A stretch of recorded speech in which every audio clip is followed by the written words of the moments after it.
Hi everyone, thanks for joining me today. We are about to journey through the love stories that have shaped Taylor Swift, not just as a musician, but as a storyteller who turns heartbreak and joy into poetry. You probably know that line, I remember it all too well. It's from Taylor's song, the one that everyone turns to when their heart feels a little broken. That phrase perfectly captures Taylor's ability to hold on to memories, both sweet and painful, and transform them into something deeply relatable. We'll revisit the loves behind those lyrics, like the Mr. Perfectly Fine who broke her heart fast and public. Inspiring songs filled with youthful sting and sarcasm, or the apology wrapped in Back to December, when she sang about wishing she could go back and change it. We'll talk about the raw honesty of Dear John, a masterpiece of vulnerability, and the restless energy of I Knew You Were Trouble, echoing a chaotic romance. And after all those chapters, there's a new song waiting to be written. A love story that feels like stepping into daylight, moving from darkness and confusion to warmth and clarity. That's the love Taylor shares now with Travis Kelce. It's not just another verse, it's a whole new album filled with joy, support, and promise. So whether you know every lyric or you're just here for the story, let's dive into the loves, losses, and the healing that make Taylor's music or her heart so unforgettable. Let's rewind back to the summer of 2008. Taylor was just 18 and getting her first big taste of fame when rumors started swirling that she and Joe Jonas might be more than just friends. At first, Taylor kept it casual, telling People magazine, "We are all friends. He's an amazing guy and anybody would be lucky to be dating him." Joe was just as complimentary when Ryan Seacrest asked about their relationship status, saying, "She's a great girl. I think anybody would love to go on a date with her." Cute, right?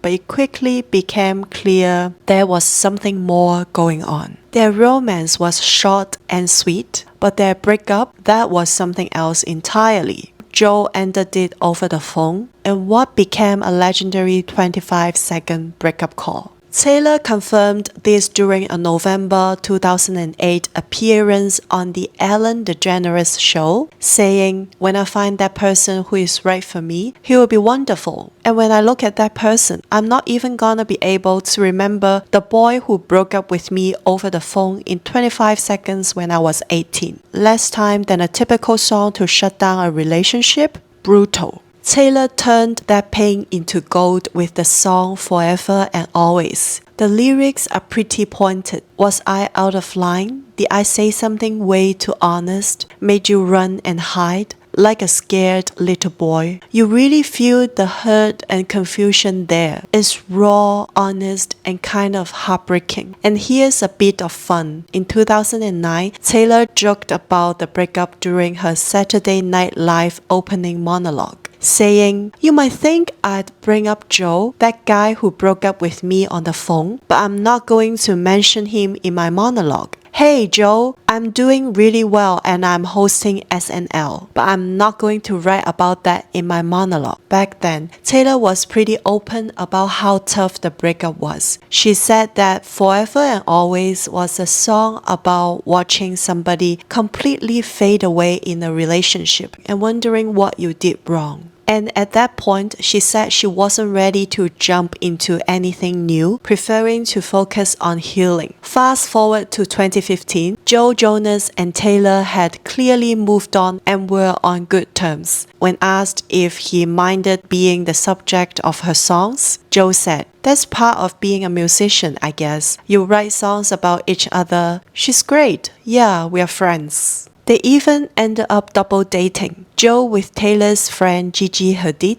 while Taylor dated Calvin Harris, and Joe was spotted at Taylor's 4th of July party that year. And to top it off, Taylor recently admitted on the Ellen DeGeneres show that she regretted putting Joe Jonas on blast when she was 18. She called it too much and mouthy, but added, "We laugh about it now. Just teenage stuff there." Honestly, it's kind of refreshing to see famous exes grow up, let go of drama, and find a way back to friendship. So that's the roller coaster of Taylor and Joe. Young love, a 25-second heartbreak, and eventually two adults who can laugh about it. And really, it was the beginning of Taylor's magical ability to spin even her worst breakups into hit songs that speak to anyone who's loved and lost. While her thing with Joe was all fire and feelings, Taylor's next romance could barely register on the heartbreak scale. Enter Lucas Till. Remember the adorable boy next door in the You Belong With Me music video? That was Lucas. The two first met while filming Hannah Montana, the movie, in early 2009. Taylor had a cameo, and Lucas was starring opposite Miley Cyrus. Sparks flew, but instead of fireworks, their romance turned out to be more like a friendly sparkler. They officially dated around March to April 2009, so super brief. Lucas spilled the truth later to MTV, and it's wholesome.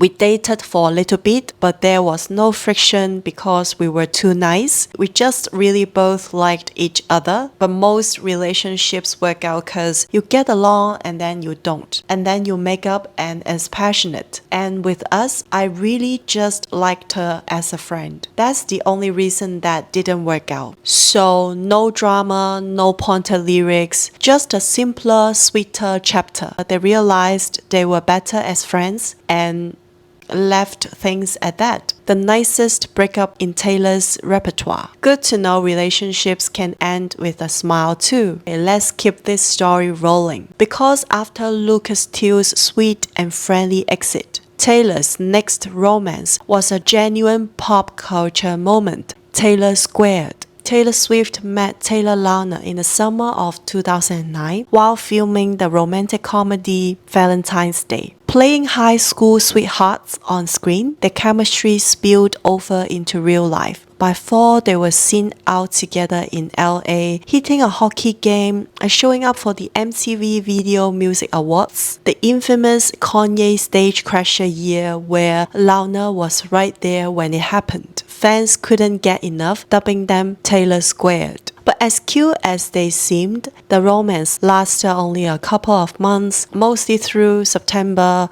October, and into December 2009. Lautner later admitted that he was probably more into Taylor than she was into him. And sources said the breakup happened not long after Taylor's 20th birthday, where Lautner had even flown to Nashville to surprise her. In classic Taylor Swift fashion, she transformed the pain of her breakup with Taylor Lautner into one of her most vulnerable tracks, Back to December, from the 2010s Speak Now. This song isn't just a look back, it carries the warmth of cherished memories and a heavy dose of regret. When Taylor sings, your tanned skin, your sweet smile, you instantly sense how much she misses what she lost. But she doesn't shy away from owning up to her mistakes with, "You gave me roses and I left them there to die. So this is me swallowing my pride, standing in front of you saying I'm sorry for that night." She lays her heart on the line. And when she admits, "All I gave you was goodbye," you hear just how much she wishes she could take it all back and make things right. It's one of those rare moments when Taylor stands up, shoulders the blame, and just asks for forgiveness. Right there in the lyrics. Lautner's reaction, definitely classic and understated. That's just what she does. Years later, their story took a truly sweet turn. During her 2023 Eras tour, Taylor invited Lautner on stage and warmly called him and his wife Taylor Dome some of her closest friends. Yes, Taylor Lautner did marry another Taylor. I know it's a lot to keep track of. Lautner didn't hold back either, calling Taylor one of the kindest and most genuine people I've ever met. Oh, and that's not all. He even appeared in Taylor's Grammy-winning music video for I Can See You. Fast forward to 2025 and Lana's warmth hasn't faded. When news broke of Taylor's engagement to Travis Kelce, he joined the chorus of congratulations, sharing the NFL's post about the couple and telling reporters, "They seem like they're incredibly happy." He added that as long as Taylor's happy, he's happy too, calling her kind, gracious, humble, and saying their renewed friendship is a blessing. Looking back, Taylor and Taylor Lautner's romance was refreshingly drama-free, just two stars who realized they made better friends than lovers, and kept it warm and supportive. It's proof that good breakups can really happen in Hollywood. But things took a sharp turn when John Mayer came into her life. Mayer first reached out in March 2009 over Twitter, saying he wanted to collaborate with Taylor, and by November,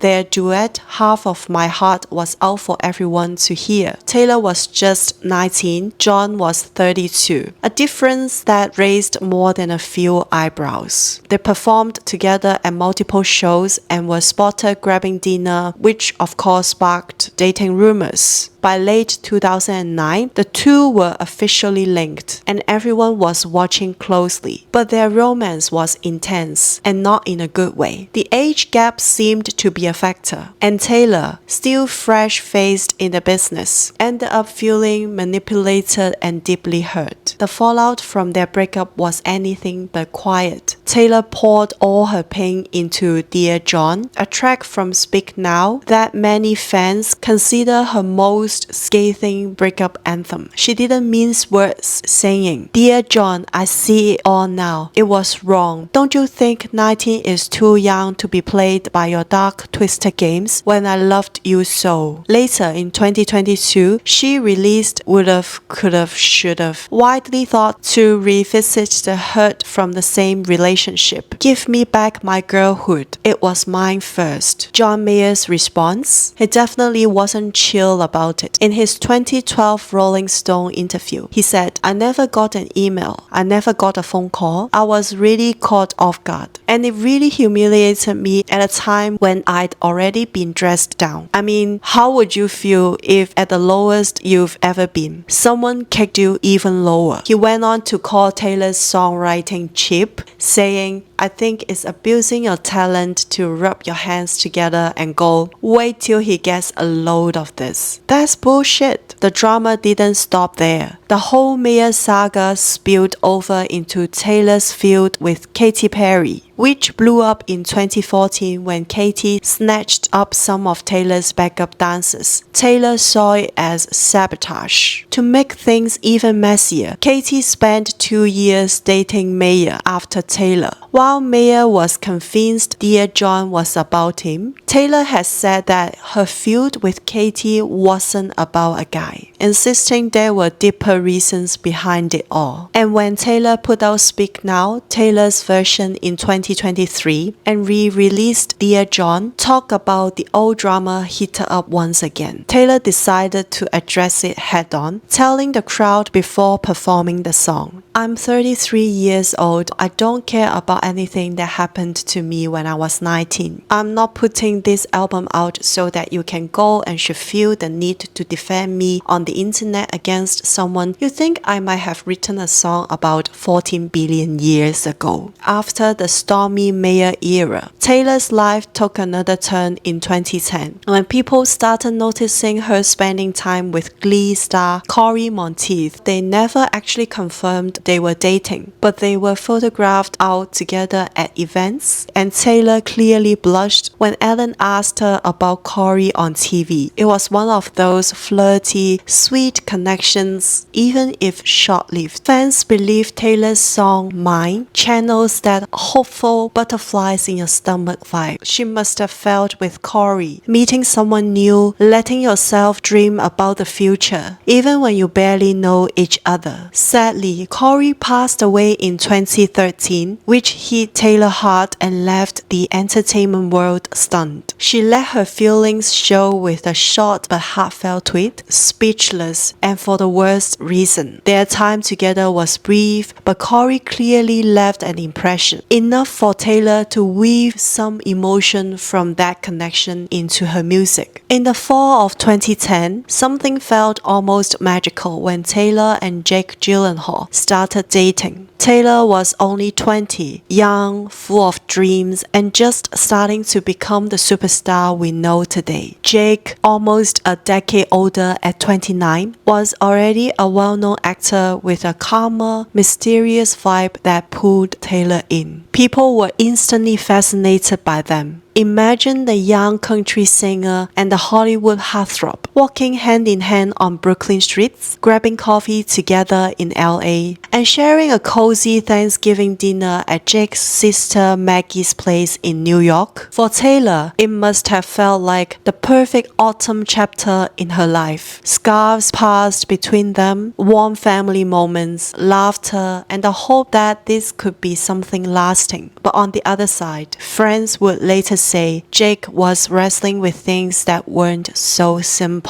Their relationship lasted just a few months, from October until right before the new year, but it left an impact that lasted well beyond that short time frame. That impact was immortalized in one of Taylor's most powerful songs, All Too Well. This track isn't your typical breakup tune, it's more like a window into Taylor's soul, revealing the small yet meaningful moments that made the relationship so special and so painful. From road trips to family dinners, and especially that infamous scarf she left behind at Maggie's house, these details paint a picture that feels deeply personal and heartbreakingly real. Taylor sings, "Left my scarf there at your sister's house, and you've still got it in your drawer even now," giving that scarf a significance far beyond just a piece of fabric. It becomes a symbol of love, loss, and memories that linger. Over the years, fans have picked up on photos of Jake wearing scarves that look just like it, almost like he couldn't quite let go of those 4 days either. Fast forward to 2021, when Taylor released the much-anticipated 10-minute version of All Too Well. For fans, it was like hearing a whole new side of a story they thought they knew.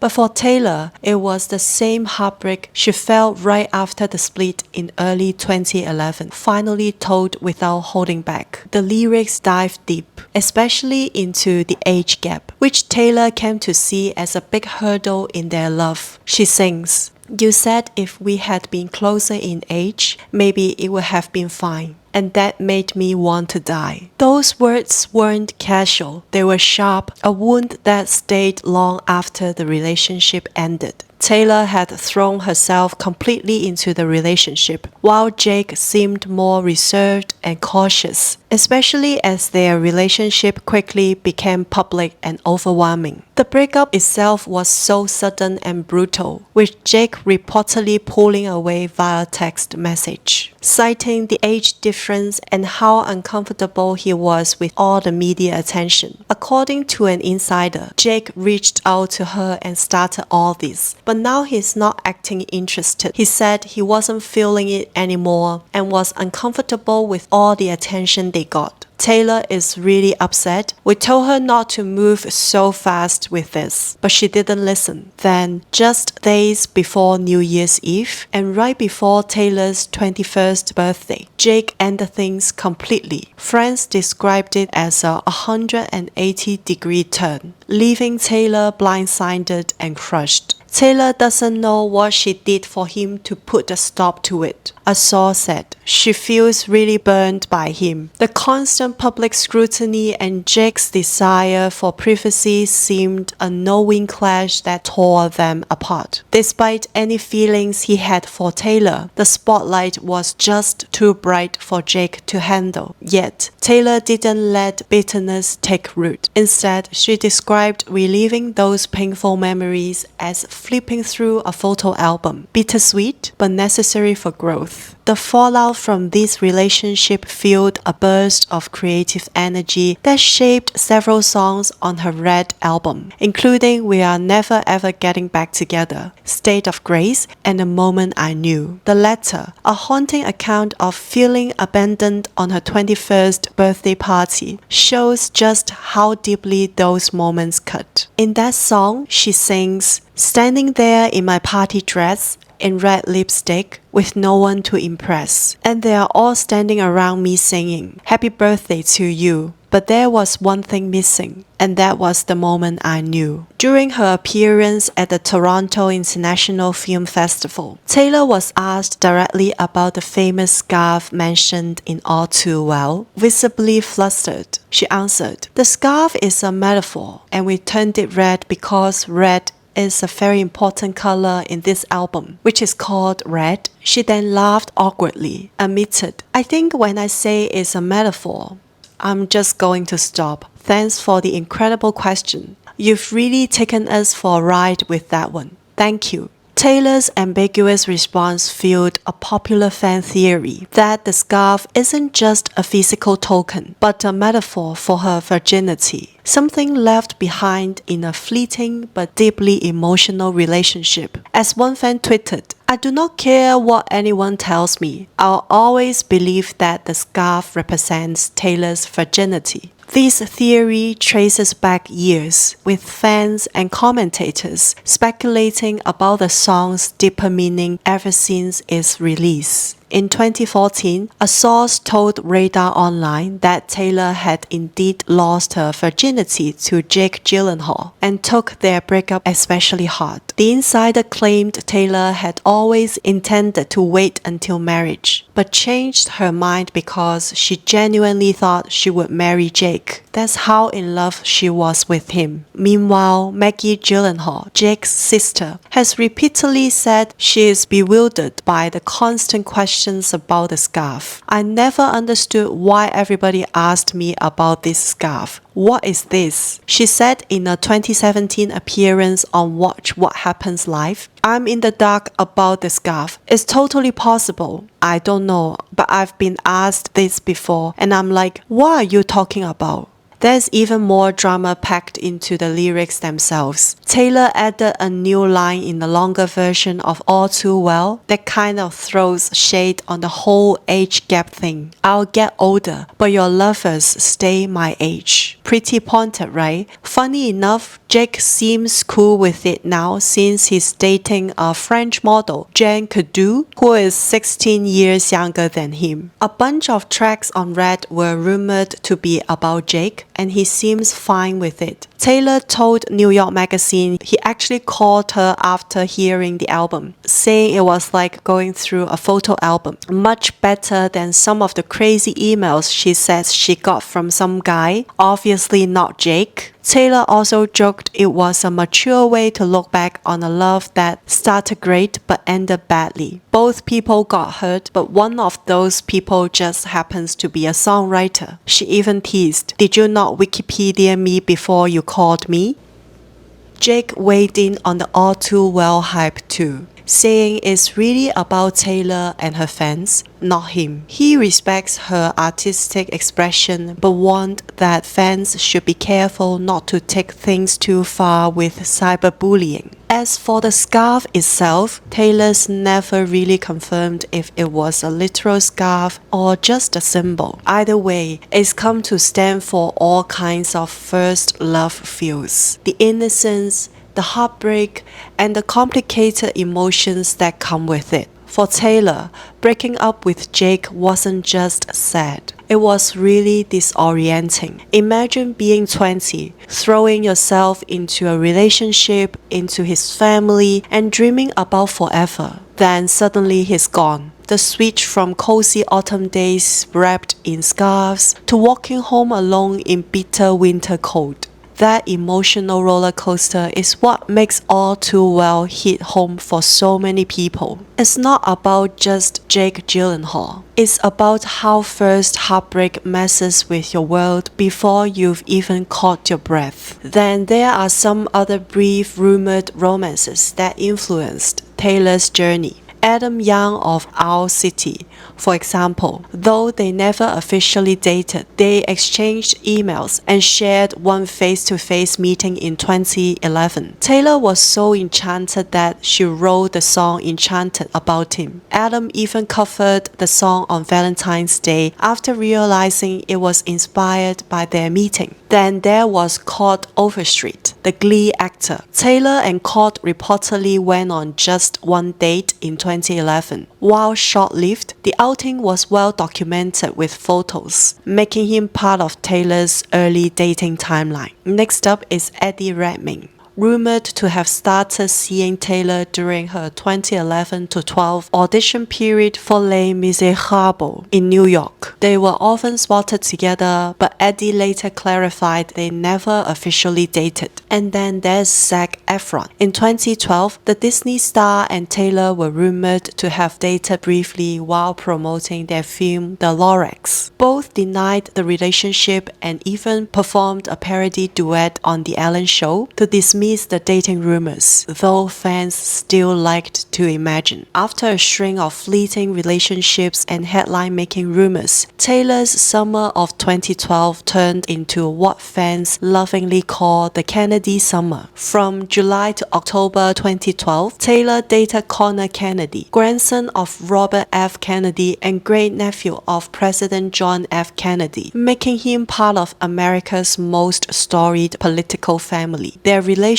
became the stuff of tabloid legend. Taylor, then 22, and Connor, just 18, were spotted together all over Hyannisport, Massachusetts, boating, attending family gatherings, and even sharing quiet moments behind the Kennedy boat shed. Their romance was brief but intense, and Taylor spent so much time visiting the Kennedy compound. She ended up buying a house nearby in Hyannisport for $4.8 million, though she sold it shortly after their breakup. Taylor's fascination with the Kennedy family predated her relationship with Connor. In fact, she'd already written and recorded Starlight, a song inspired by the original Kennedy romance between Robert F. Kennedy and his wife, Ethel. Taylor befriended Ethel during this period, attending family events and even meeting members of the next Kennedy generation. Their whirlwind summer wasn't without controversy. In August 2012, Taylor and Connor were accused of crashing the wedding of Connor's cousin, Kyle, despite requests from the bride's mother asking them not to attend. Taylor's camp has always denied any wrongdoing, saying she was invited by the bride and even thanked for coming. The age gap between Taylor and Connor didn't go unnoticed, with some pointing out she was 4 years older. Friends close to the Kennedys said Taylor was a real support to Connor, especially as he was grieving his mother's passing earlier that spring. While the Kennedy summer only lasted a few months, it was filled with a blend of New England nostalgia, sailboats, family, simple joys, and a sense of innocent adventure. Many fans connect Taylor's song Begin Again with this period, seeing it as a hopeful nod to moving forward and finding happiness after heartbreak. She sings, "I think it's strange that you think I'm funny, 'cause he never did." Ultimately, Taylor and Connor's breakup was described as amicable and due to distance. But for a little while, Taylor truly lived her Kennedy fairy tale and wrote unforgettable music because of it. Next up is Harry Styles. Harry stepped into Taylor's life around late 2012 and early 2013. Another whirlwind romance that lasted about 3 to 4 months, grabbing headline after headline. Their relationship was a mix of crazy highs and wild lows, from a snowmobile accident to spontaneous dates, all of which ended up influencing Taylor's music. Songs like Style and Out of the Woods let fans in on their intense, sometimes chaotic time together.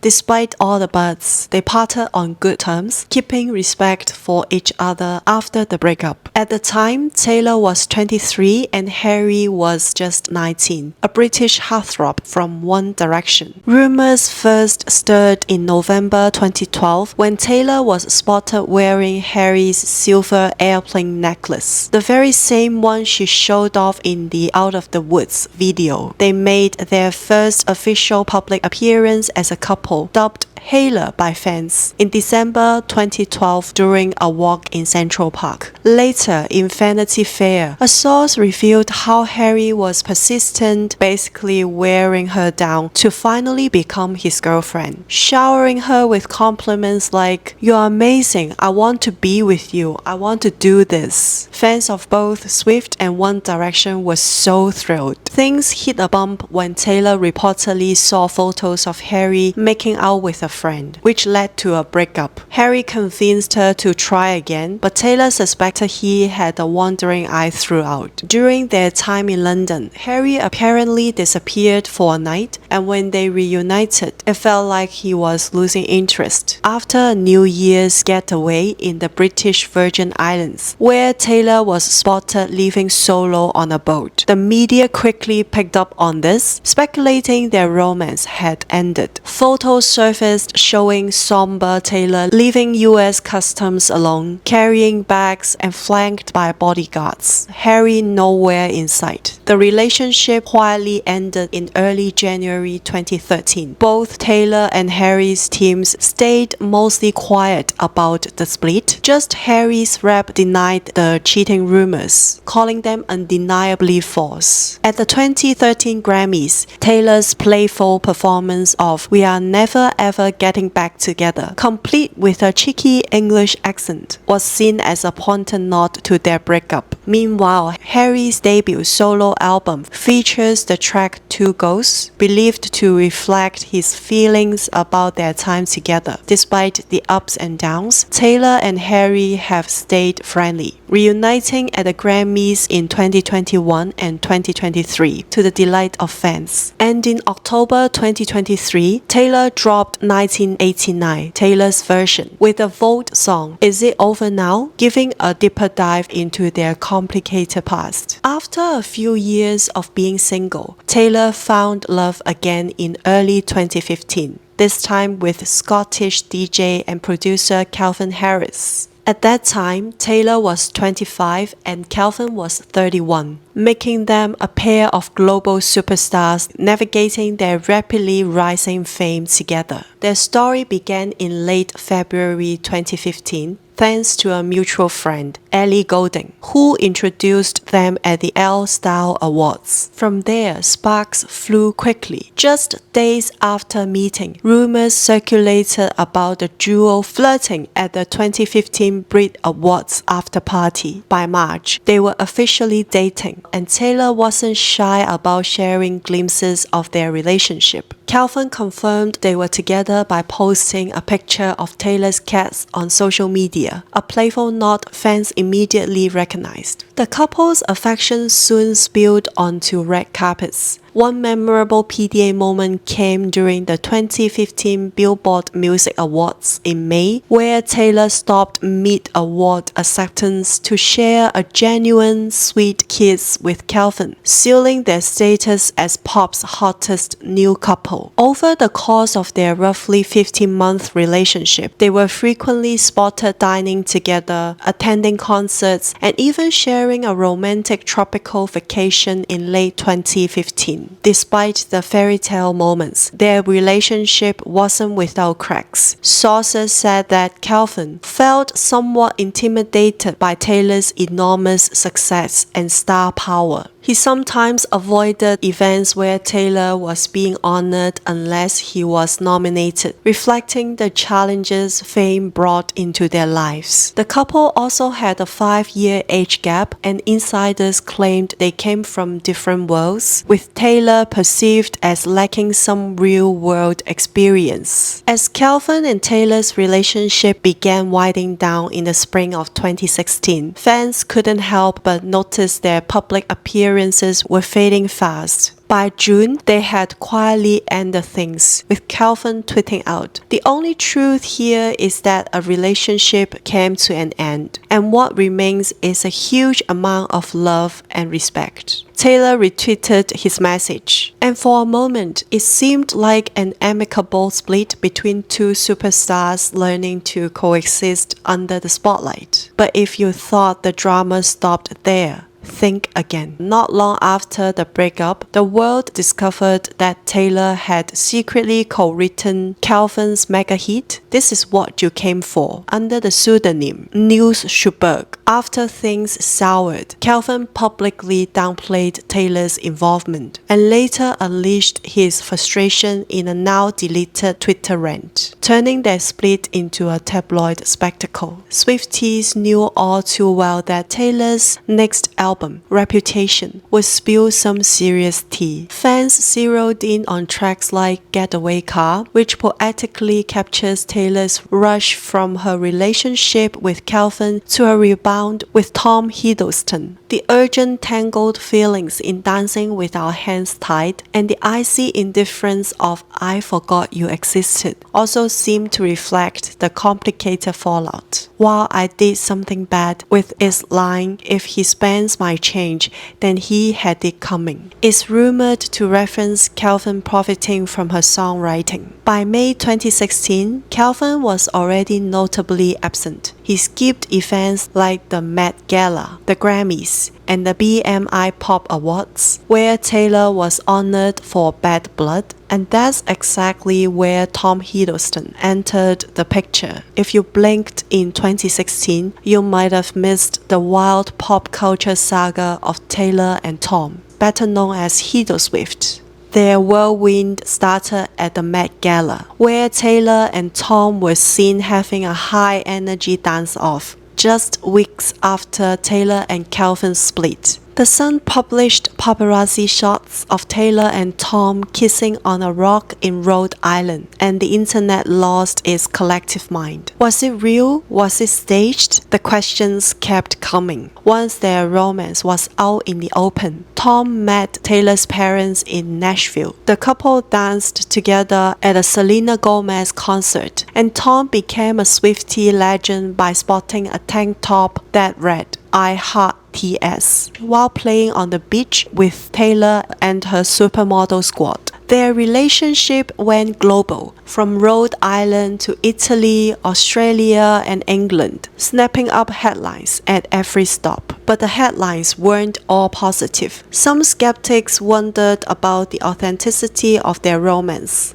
and Taylor herself grew uncomfortable with just how public Tom wanted their relationship to be. He even asked her to join him on the red carpet at the Emmys. Inside sources revealed Taylor was uneasy, feeling that Tom was in love with the idea of her, not falling in love with her for the right reasons. Taylor wanted to keep things more private, while Tom preferred to be front and center. To make matters messier, pictures of Taylor and Tom together surfaced only 2 weeks after her split with Calvin. A source close to Calvin said he felt angry and betrayed, convinced Taylor had cheated on him with Tom. However, insiders from Taylor's camp insisted there was no overlap or flirting at the Met Gala after party. By September 2016, just months after their relationship started, Taylor and Tom had also called it quits. What started as a whirlwind turned out to be just another colorful chapter in Taylor's relationship story. Dramatic,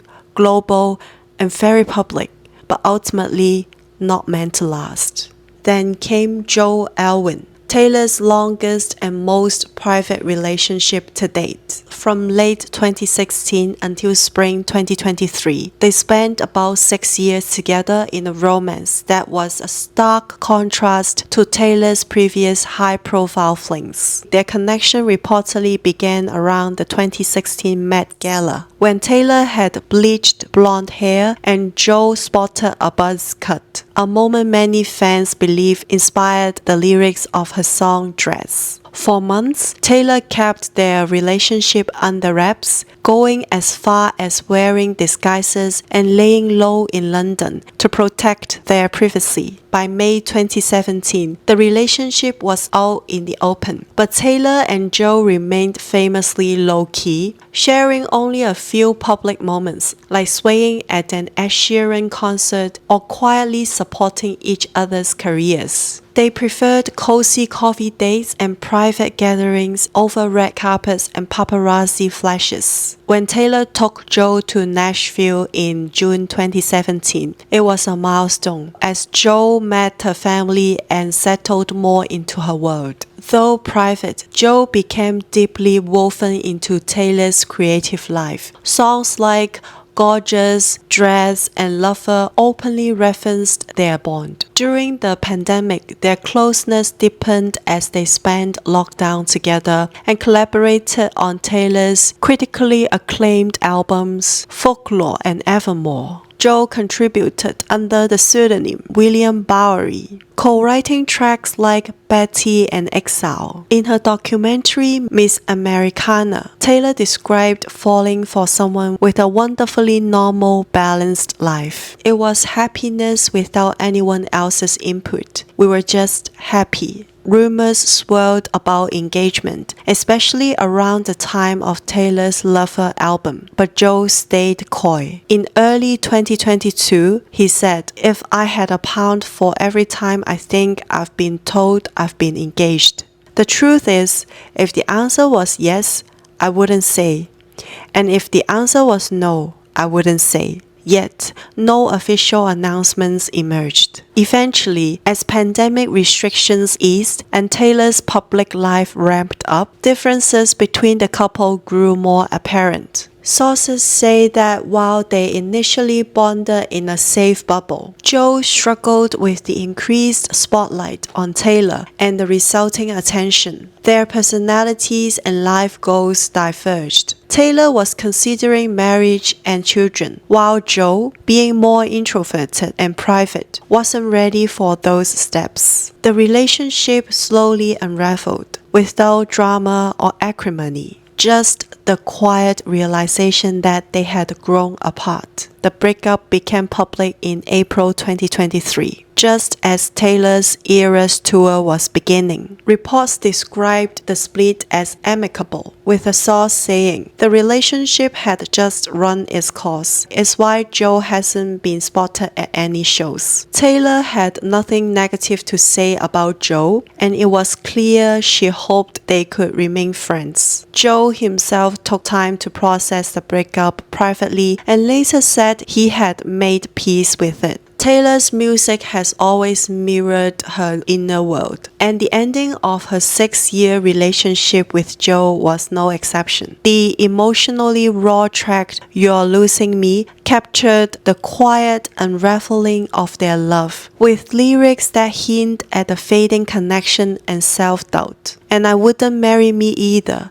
a pathological people pleaser who only wanted you to see her." Fans quickly linked the song to Taylor's private struggles and her longing for the relationship to grow into something more lasting. Whispers of a secret marriage began to swirl during that time, but Taylor's publicists swiftly dismissed the speculation, calling the reports fabricated lies, and confirming there had never been a wedding. Joe, for his part, stayed silent on the rumors. He continued following Taylor on Instagram even after their split and avoided adding fuel to the drama, maintaining the quiet stance he had kept throughout their relationship. When Taylor later announced the Tortured Poets department, fans drew lines back to Joe once again. Soon after the reveal, an Ellen source told Daily Mail, "Joe has not said one word about Taylor or their breakup and has been completely respectful of her. It's undeniable that the name of her album is in reference to Joe's WhatsApp group chat. the Tortured Man Club, which he shared with Paul Mescal and Andrew Scott. Taylor knocked him for the name of this when they were together. She didn't want people to think that it had anything to do with her. So when he spoke out about it in a December 2022 Variety interview, she was, of course, bothered. Reflecting on their relationship, Taylor described her love songs about Joe as representing the denial phase of heartbreak, when you're caught up in the fantasy and overlook red flags. Her denial playlist on Apple Music includes songs like Lavender Haze, Sweet Nothing, Lover, and Cruel Summer, tracing the arc of their 6-year love story. But as one chapter closed, another unexpected one opened. Taylor's connection with Matty Healy, which began years ago in 2014 as a friendship tinged with creative collaboration, found new life in early 2023. In January, she surprised fans with a special appearance at the 1975's London show, performing her hit Anti-Hero live for the first time and covering their song The City, hinting that their artistic bond was still very much alive. Then just a few months later in May 2023, fresh dating rumors reignited. Taylor was newly single, having ended her long-term relationship with Joe earlier that year, and reports surfaced that she had been hanging out with Matty, reconnected through their mutual friend and collaborator Jack Antonoff. Matty flew in from touring to attend several of Taylor's Eras tour shows in Nashville, and the pair were spotted holding hands in New York City and leaving Taylor's birthday party together, with Matty's hand casually resting on the small of her back. Fans were intrigued but cautious, given Matty's controversial reputation as frontman of the 1975 and his sometimes provocative public persona. Despite the excitement, insiders said the romance was always casual. She had fun with him, but it was never serious. A source said, Taylor and Matty were never officially boyfriend and girlfriend or exclusive. They were just enjoying each other's company. Their busy schedules and different priorities made it clear this one wasn't built to last, and they moved on without any drama, as Taylor soon found herself stepping into a new chapter, dating NFL star Travis Kelce. Their relationship really took off in the summer of 2023 when Travis showed up at her Eras tour stop in Kansas City. He famously tried to give her a friendship bracelet with his phone number, although the moment didn't go quite as planned. A few months later, in October, they made their first public appearance together, holding hands at a Saturday Night Live after party. Taylor has been embracing this fresh, more open phase of her life. In a heartfelt December 2023 interview with Time, she said, "Life is short. Have adventures. Me locking myself away in my house for a lot of years. I'll never get that time back. I'm more trusting now than I was 6 years ago." Unlike her quiet, private relationship with Joe, Taylor's romance with Travis is open and joyful. An insider said Taylor is so in love and hasn't been with someone who is so proud and excited to be with her in a long time. She's loving being out in the world with him. In that same interview, Taylor pointed out the difference between this relationship and past ones. When you say a relationship is public, that means I'm going to see him do what he loves. We're showing up for each other. Other people are there and we don't care, she said. The opposite is you have to go to extreme lengths to keep it a secret. We are just proud of each other. Travis brings a fun, confident energy to the relationship, supporting Taylor through the pressures of fame and celebrating every part of her life. They balanced each other well. He's a high-profile athlete comfortable in the spotlight, and she's an international music icon used to the emotional ups and downs it brings. Together, they've built a partnership filled with respect, humor, and real connection. If there's one thing Taylor's journey shows, it's that every heartbreak and honest song led her to this, finding someone who mixes confidence with kindness and passion with patience. Travis isn't just her lover, He's the partner who lets her be unapologetically herself, and that feels like forever. Since then, they've shared countless happy moments, from Taylor cheering at Chiefs games to spending Christmas with Travis's family. In August 2025, they announced their engagement, making official their genuine, lasting love story. In Travis, Taylor has found not just love, but a partner who celebrates all that she is. No hiding required, only joy, adventure, and genuine mutual admiration. Love doesn't just hit.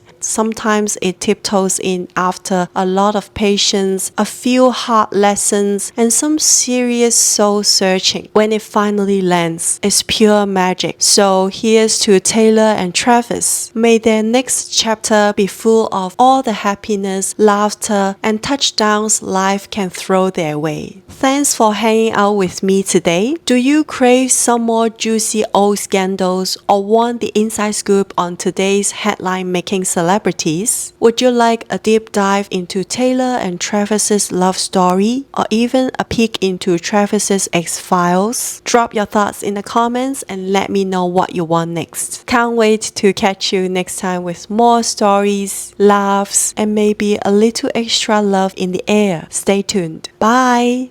It's wholesome. Yes.